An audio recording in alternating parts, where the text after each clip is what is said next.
શ્રી માધવપુર, તારીખ 17/10 શ્રીમદ ભગવદ ગીતા, અધ્યાય 1, શ્લોક 32 થી 35.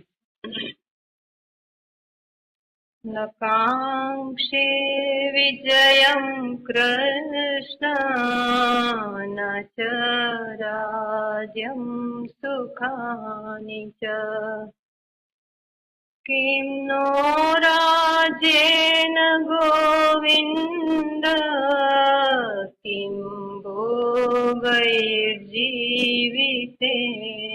વા येषामर्थे काङ्क्षितं नो राज्यं भोगाः सुखानि च तैमेव स्थिता युद्धे प्राणान् त्यक्त्वा धनानि च आचार्याः पितरः पुत्रास्तथैव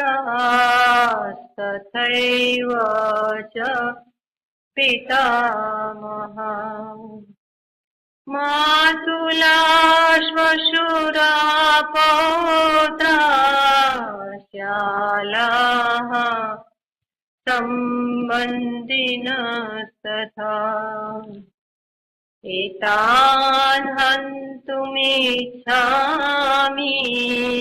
नतोऽपि मधुसूदन अपि त्रैलोक्यराज्यस्य हेतो हि किं नु महि कृते न कांक्षे विजयं कृष्ण न च राज्यं सुखानि च किं नः राज्येन गोविंद किं भोगः जीवितेन वा। હે કૃષ્ણ, હું વિજય ઈચ્છતો નથી તેમજ રાજ્ય તથા સુખો ઈચ્છતો નથી. હે ગોવિંદ, અમને રાજ્ય વડે શું અથવા ભોગ વડે જીવન વડે શું. યેષામ અર્થે કાંક્ષિતમ નઃ રાજ્યમ ભોગાઃ સુખાનિ ચ તે ઇમે અવસ્થિતાઃ યુદ્ધે પ્રાણાન ત્યક્ત્વા ધનાનિ ચ જેઓને માટે રાજ્ય, ભોગ અને સુખો અમને ઈષ્ટ છે તેઓ તો આ બધા ધન અને જીવનની આશા છોડી યુદ્ધમાં ઉભા છે. ન કાંક્ષે વિજયમ કૃષ્ણ ન ચ રાજ્યમ સુખાનિ ચ.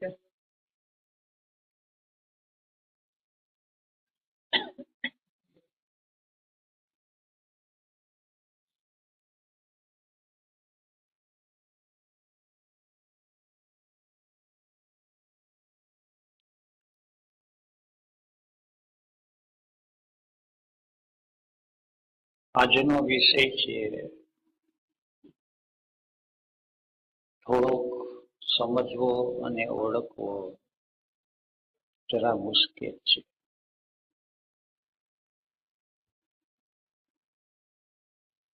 બુદ્ધિનો વિષય ઓછો છે.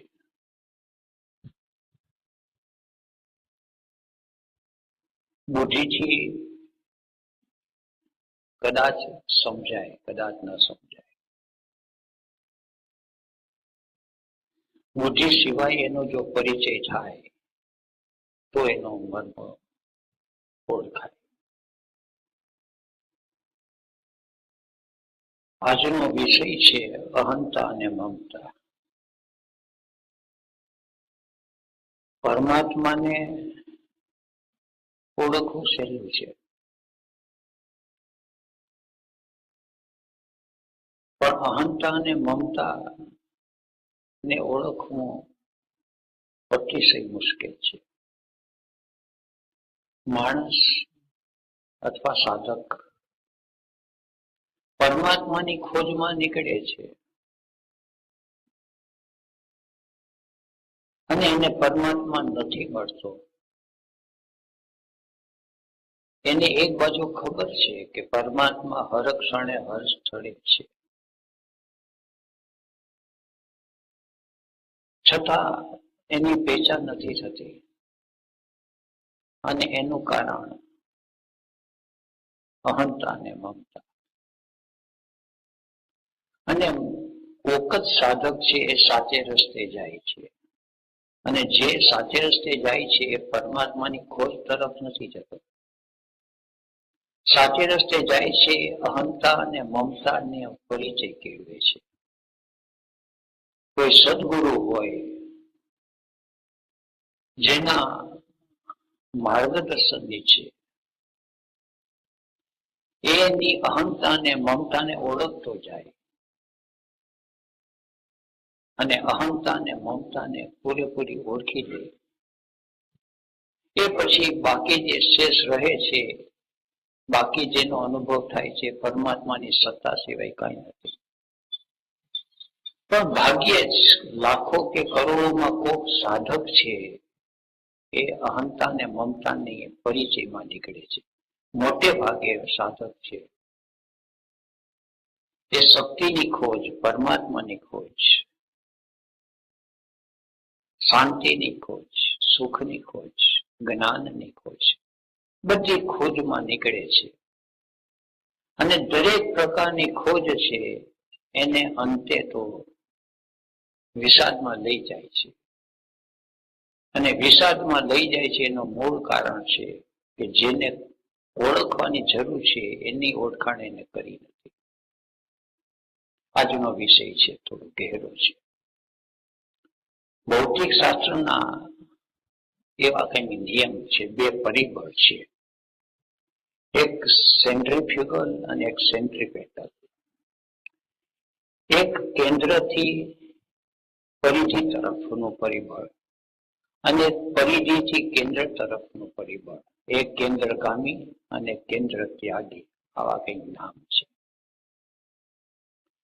એને આધારે ભૌતિક શાસ્ત્રના ઘણા બધા નિયમો કામ કરી રહ્યા છે, ઘણી બધી ખોજો કામ કરી રહી છે.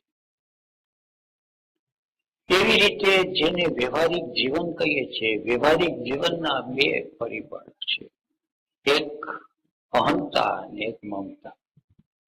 અહંતા છે કેન્દ્ર તરફ છે અને મમતા છે પરિધિ તરફ.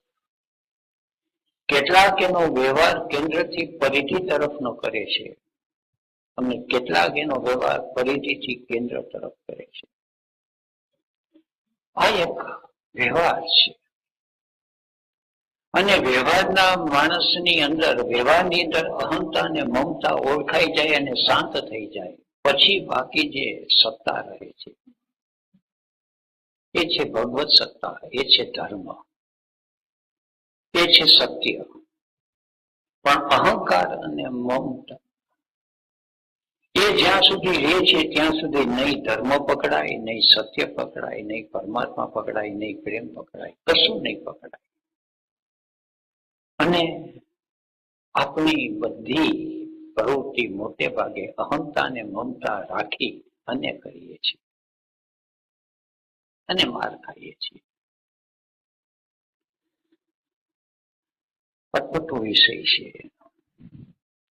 કેટલાક છે અહંતાને ખાતર મમતાનો ભોગ આપે છે. આવા ઉદાહરણ પકડમાં આવે. અને કેટલાક છે મમતાને ખાતર અહંતાનો ભોગ આપે છે. આવા ઉદાહરણ આવે. પણ આપણને પકડમાં ના આવે કે આ અહંતા અને મમતા બંને છે એક ભ્રાંતિ છે. ભક્તિ માર્ગ છે જેને આપણે વ્યવહારના માણસો જેને ભક્તિ કે છે, ભક્તિ માર્ગ છે એ મમતાની અંદર અહંતાનો ભોગ આપી દે.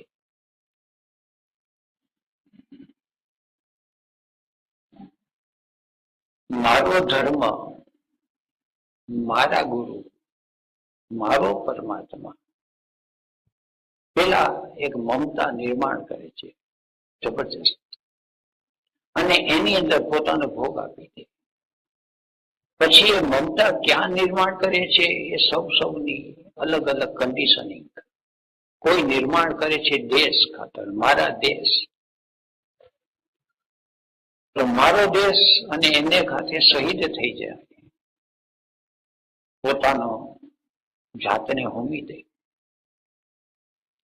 પોતાનો દેહ હોમી દે, પોતાના સુખ શાંતિ જેને પોતે પોતે માને છે એનો હોમ આપી દે, પણ મમતાને ખાતર.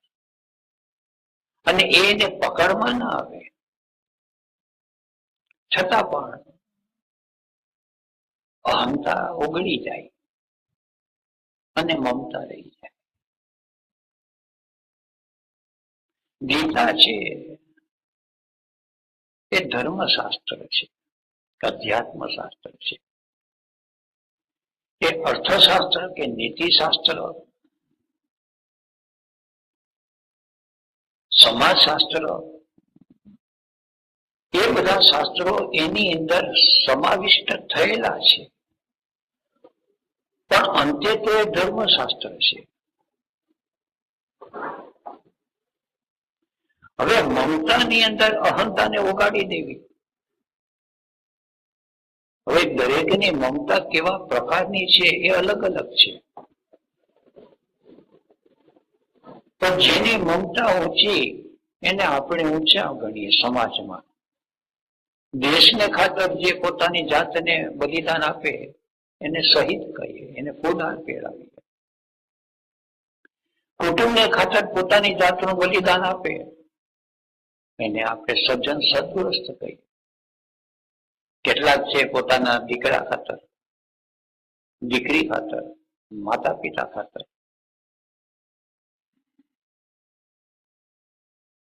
તો દીકરા ખાતર, દીકરી ખાતર, કુટુંબ ખાતર કરે અને દેશ ખાતર કરે, કારણ કે દીકરા અને કરતા દેશ મોટો છે. અને દેશ ખાતર કરે એના કરતા પણ દેવદેવીની ખાતર કરે, ધર્મને ખાતર કરે, તો એનું સ્થાન એનાથી ઊંચું ગણાય. પણ મમતાને ખાતર અહંતાને એને હોમી દીધી છે, એ તો કોઈ જાગૃત ચેતના હોય એની પકડમાં આવે, એ બુદ્ધિનો વિષય નથી. પણ આપણે એને ભક્તિ માર્ગ કહીએ છીએ. પણ લોઅર ઇમોશન સેન્ટરનો જે રસ્તો છે એ એની અંદર મમતાની અંદર અહંતાને ઓગાળી દે. અને લોઅર થિંકિંગ નો જે વિષય છે એની અંદર અહંતાને ખાતર મમતાનો ભોગ આપી દે. કેટલાક સાધુ સંતો છે,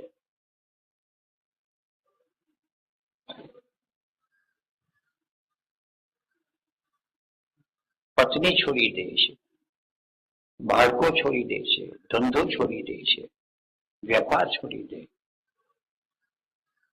કહેવાતો સંસાર છોડી દે. એનું જે કંઈ મારું છે, જે મમતા છે, બધું એ છોડી દે છે.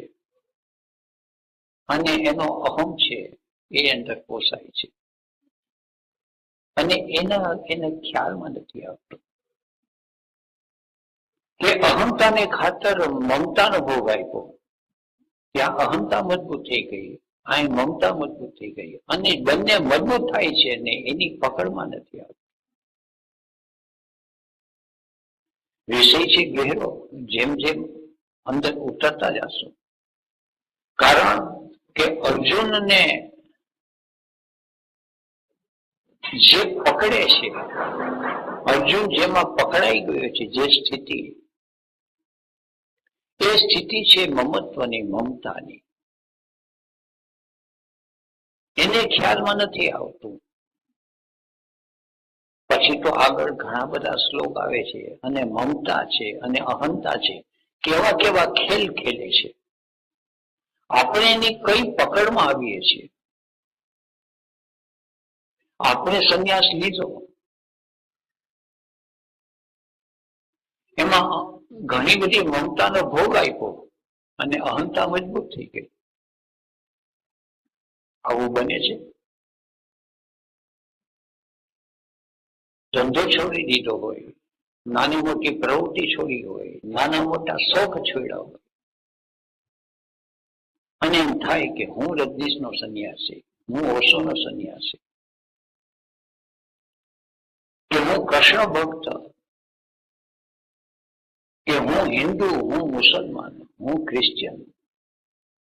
અહંતા મજબૂત થઈ અને ઘણી મમતાનો ભોગ આપ્યો. અને ક્યારેક એવું બને છે કે ગુરુના કાર્યની અંદર અહંતાને ઉગાડી દીધી. મારા ગુરુના કામની અંદર હું મારી જાતને ઉગાડી દઉં, મારા ગુરુનો સંદેશો ફેલાવવાને માટે,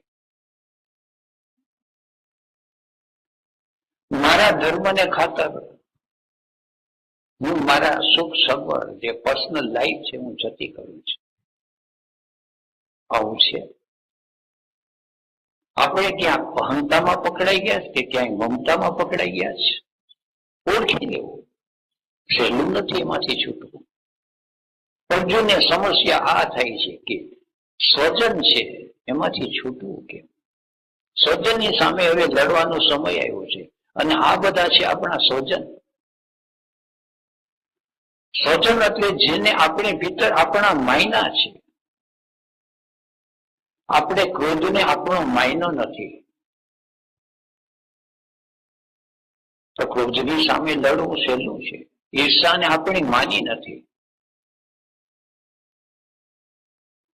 પણ ગુરુ પ્રત્યેનો પ્રેમ છે તો આપણો પ્રેમ છે.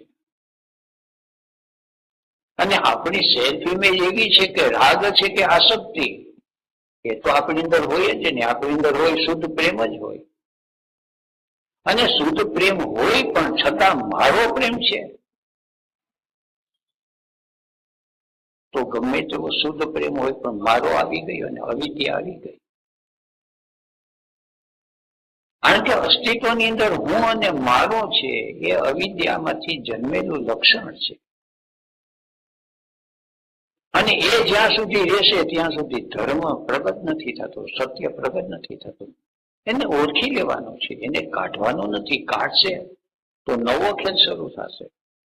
એ તો કોક યોગ્ય અવસર જયારે આવે અને યોગ્ય ગુરુ છે એને જયારે અવસર આવે અને સામાની અંદર એટલી તૈયારી હોય તો એને ઈશારો કરે કે આ છે અહંતા, આ છે મમતા. અર્જુન અને કૃષ્ણ વચ્ચે એવી પરિસ્થિતિ ધીરે ધીરે હવે ઊભી થાય છે. મહાભારતનું યુદ્ધ થયું. સામસામે બધી હકીકત ગોઠવાઈ ગઈ. અર્જુન છે લડવા ઉભો થઈ ગયો. એ લડવા તૈયાર થાય છે. એને લડવું ન હોત તો રણ મેદાનમાં જ ન આવ્યો હોત, પહેલેથી જ ના પાડી દીધી હોત. લડવું છે, લડવું હતું પણ, અને અચાનક જ વિચાર કેમ કરી ગયો? વિચાર કરી ગયો ત્યાં સુધી ઠીક છે. માણસની અંદર ડ્રાઇવિંગ કરતા હોય અને ફૂલ સ્પીડમાં જતા હોય અને અચાનક જ કોઈ ઢોરઢાંકર આવી જાય અને બ્રેક મારી દે, સ્પીડને અટકાવી દીધી, તો એક ક્ષણનો એને પ્રતિભાવ આપ્યો, રિસ્પોન્સ આપ્યો. અર્જુનમાં એવું હતું, એક ક્ષણનો રિસ્પોન્સ હતો. હવે મારે નથી લડવું કારણ કે હવે પૂરી થઈ ગઈ. પણ વાત કંઈક બીજી છે અને કૃષ્ણ એની પકડ બરાબર લે છે.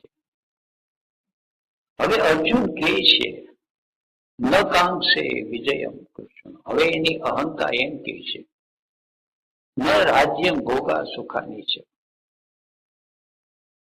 એ કહે છે કે